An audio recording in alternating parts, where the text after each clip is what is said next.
Thobela ya bolelang mo ke Tutuntula tswa nga Lethambo. Magolo Mashabela go tswa go bua ga Moremi. Ya bolelang mo ke Ivan Tuli. Ka kapa radio ke mogashi wa lena go la pitšentše kgolo le ileng gore ge batho ba kgopela thušo go Professor Moremi ba tšwelela mola lenaneo la pitšentše kgolo. Re itse ra ba le mathata ka mogae ra be ra di pitšentše kgolo ra kry-a ntate Moremi le Kakapa. Mathata a ntse be re sa robale re tshwenya ke dilo le dipheko tse di leng ka moteng ga lapa tše kgwedi sa bang di a hlatsiwa le di berekiša ke malomaka le mogatša malomaka. pheko tse gone jale ke bolela seo di gona ka mondombeng maopi a sa dule dilo tše ka moka. Ba hloka boroko ka baka la gore sedimo sa ga bona se emeletše ko kwa bona ebile e le mmago bona ke motho e leng gore e be e le motho wa badimo a bereka ka batho e le ngaka.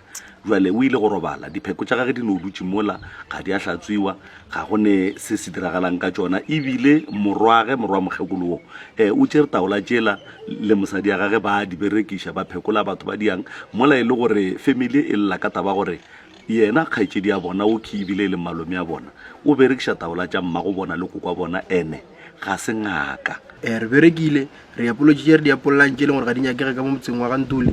Se segolo se se ba šaletšeng ba Gantuli ke gore ba tle ba ye go hlapa nokeng ga ba fetša ba hlatswa dipheko tše e leng gore ke tšona re kopaneng le bothata ba bogolo le tšona ka gore di a tshwenya ene ga di a hlatswiwa ebile di berekiša ka laspone o e leng gore ga di a molebana ke yena a di tshwentšeng kudu mola di ne le susu la gore ga di a hlatswiwa.